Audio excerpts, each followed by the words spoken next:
ഇന്നത്തെ എക്സൽ ടിപ്പിൽ നമ്മൾ ഡിസ്കസ് ചെയ്യുന്നത് പിവറ്റ് ടേബിളിനെ കുറിച്ചാണ്. എക്സലിലെ പിവറ്റ് ടേബിളിനെ കുറിച്ച് നമ്മൾ മുമ്പത്തെ ഒരു വീഡിയോയിൽ ഡിസ്കസ് ചെയ്തിരുന്നു. എക്സലിൽ എങ്ങനെ നമുക്കൊരു ടേബിൾ ക്രിയേറ്റ് ചെയ്യാം, ടേബിൾ ക്രിയേറ്റ് ചെയ്തതിന് ശേഷം അതിനകത്ത് ടേബിൾ ക്രിയേറ്റ് ചെയ്യുന്നതിൻ്റെ ഷോർട്ട് കട്ടിനെ കുറിച്ച് ഡിസ്കസ് ചെയ്തിരുന്നു. ടേബിൾ ക്രിയേറ്റ് ചെയ്ത് ടേബിൾ എഡിറ്റ് ചെയ്യുന്ന എങ്ങനെയെന്ന് ഡിസ്കസ് ചെയ്തിരുന്നു. ടേബിളിൻ്റെ ഡിസൈൻസ് ചേഞ്ച് ചെയ്യുന്നതിനെ കുറിച്ച് ഡിസ്കസ് ചെയ്തിരുന്നു. അപ്പോൾ ഇന്നത്തെ ടോപ്പിക്കിൽ നമ്മൾ പിവറ്റ് ടേബിൾ എന്താണ് ഡിസ്കസ് ചെയ്യുന്നത്. പിവറ്റ് ടേബിൾ എന്താണ്? പിവറ്റ് ടേബിൾ എന്ന് വെച്ചാൽ നമ്മൾ ഓൾറെഡി ക്രിയേറ്റ് ചെയ്ത ഒരു ടേബിളിനെ എങ്ങനെ സമ്മറൈസ് ചെയ്ത് അല്ലെങ്കിൽ സോർട്ട് ചെയ്തിട്ട് മറ്റൊരു ടേബിൾ ക്രിയേറ്റ് ചെയ്യാം. ഫോർ എക്സാമ്പിൾ, ഞാനിവിടെ ഒരു ടേബിൾ ക്രിയേറ്റ് ചെയ്തിട്ടുണ്ട്. Employee name, salary, experience in years, qualification, place, designation, company കാ, യെസ് ഓർ നോ, ഇങ്ങനെ ഞാനൊരു ടേബിൾ ക്രിയേറ്റ് ചെയ്തിട്ടുണ്ട്. പക്ഷേ ഇതിനകത്തുനിന്ന് ഒരു എക്സ്ട്രാക്റ്റ് എനിക്ക് വേണം, അല്ലെങ്കിൽ വേറൊരു ഡേറ്റ എൻട്രിക്ക് വേണ്ടി അല്ലെങ്കിൽ ഒരു റിപ്പോർട്ട് പ്രിപ്പയർ ചെയ്യാൻ വേണ്ടി എനിക്ക് ഇതിനകത്ത് എല്ലാ ഫീൽഡ്സും ആവശ്യമില്ല. ഫോർ എക്സാമ്പിൾ, എനിക്ക് employee name, salary and experience മാത്രം മതി. അപ്പോൾ അങ്ങനെ നമുക്ക് സ്പെസിഫൈഡ് ആയിട്ടുള്ള ഫീൽഡ്സ് സെലക്ട് ചെയ്തുകൊണ്ട് മാത്രം എനിക്കൊരു ടേബിൾ ക്രിയേറ്റ് ചെയ്യണം. അതിനാണ് നമ്മൾ പിവറ്റ് ടേബിൾ എന്ന് വിളിക്കുന്നത്. അതിനെങ്ങനെയാണ് നമ്മൾ ക്രിയേറ്റ് ചെയ്യുന്നതെന്ന് നോക്കാം. അതിനുവേണ്ടി ആദ്യം തന്നെ നമുക്ക് നമ്മുടെ കഴ്സർ ഈ ഡേറ്റ സീരീസിനുള്ളിൽ ക്ലിക്ക് ചെയ്യാം. ഇതാണ് നമ്മുടെ ഡേറ്റ റേഞ്ച്. ഈ ഡേറ്റ റേഞ്ചിനുള്ളിൽ നമ്മുടെ കഴ്സർ പ്ലേസ് ചെയ്യുക. അതിനുശേഷം ഇൻസേർട്ട് ടാബിൽ പോവുക. ഇൻസേർട്ട് ടാബിൽ പിവറ്റ് ടേബിളിൻ്റെ ഡിസ്ക്രിപ്ഷൻ നമുക്ക് ചെക്ക് ചെയ്യാം. Easily arrange and summarise complex data in A pivot table.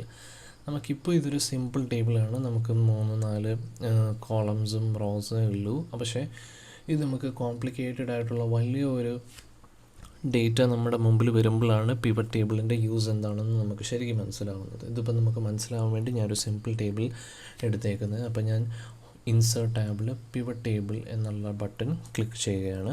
Click ചെയ്യുമ്പോൾ ക്രിയേറ്റ് പിവറ്റ് ടേബിൾ എന്നുള്ള ഇൻപുട്ട് ബോക്സ് വരും. അവിടെ സെലക്ട് ടേബിൾ ഓർ റേഞ്ച് എന്നുള്ള സ്ഥലത്ത് നമ്മുടെ ഡേറ്റ റേഞ്ച് തന്നെയാണോ സെലക്ഷൻ വന്നേക്കുന്നതെന്ന് ക്രോസ് ചെക്ക് ചെയ്യുന്നതിന് ശേഷം ഓക്കെ കൊടുക്കുക.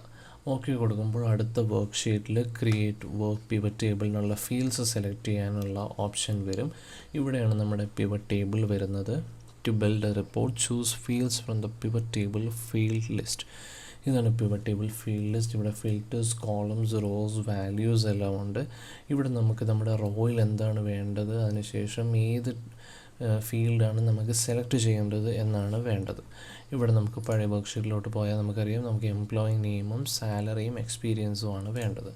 അപ്പോൾ നമുക്കിവിടെ നിന്ന് നമുക്ക് ഡ്രാഗ് ചെയ്തെടുക്കാം. എംപ്ലോയി നെയിം എന്നുള്ള ഫീൽഡ് ഞാൻ സെലക്ട് ചെയ്ത് എൻ്റെ റോയിലേക്ക് എനിക്ക് വേണം. അപ്പോൾ ഞാൻ എൻ്റെ എംപ്ലോയീസിൻ്റെ നെയിം ഇവിടെ വന്നു.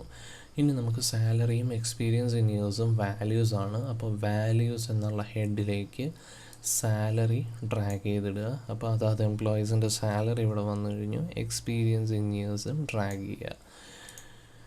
നമുക്ക് ആവശ്യമുള്ള ഫീൽഡ്സ് ഏതാണെന്ന് വെച്ചാൽ അതിനനുസരിച്ച് ഇതുപോലെ കോളംസിലേക്കും റോസിലേക്കും നമുക്ക് ഡ്രാഗ് ചെയ്ത് ഇതുപോലെ നമുക്ക് സ്പെസിഫൈഡ് ആയിട്ടുള്ള ഡേറ്റ ഇൻസേർട്ട് ചെയ്തുകൊണ്ട് നമുക്കൊരു പിവറ്റ് ടേബിൾ ഇങ്ങനെ ക്രിയേറ്റ് ചെയ്യാം. ഇപ്പോൾ നമ്പർ ഓഫ് റോസിൽ നമ്മൾ എംപ്ലോയി നെയിമാണ് ഇട്ടേക്കുന്നത്. ഇവിടെ ഫിൽട്ടർ ഇനേബിൾഡ് ആണ്. നമുക്ക് പക്ഷേ ഇവിടെ നിന്ന് ഒരു പെർട്ടിക്കുലർ എംപ്ലോയിയുടെ മാത്രം നമുക്ക് സെലക്ട് ചെയ്തെടുക്കാം. ഇപ്പോൾ അതിൽ ഇൻസ്റ്റൻറ്റ് ഇത് മാത്രം സെലക്ട് ചെയ്യുമ്പോൾ നമുക്ക് പർട്ടിക്കുലർ എംപ്ലോയിയുടെ മാത്രം ഡീറ്റെയിൽസ് കിട്ടുന്നതായിരിക്കും. അപ്പോൾ ഇങ്ങനെയാണ് നമുക്കൊരു പിവറ്റ് ടേബിൾ ക്രിയേറ്റ് ചെയ്യുന്നത്. Thank you.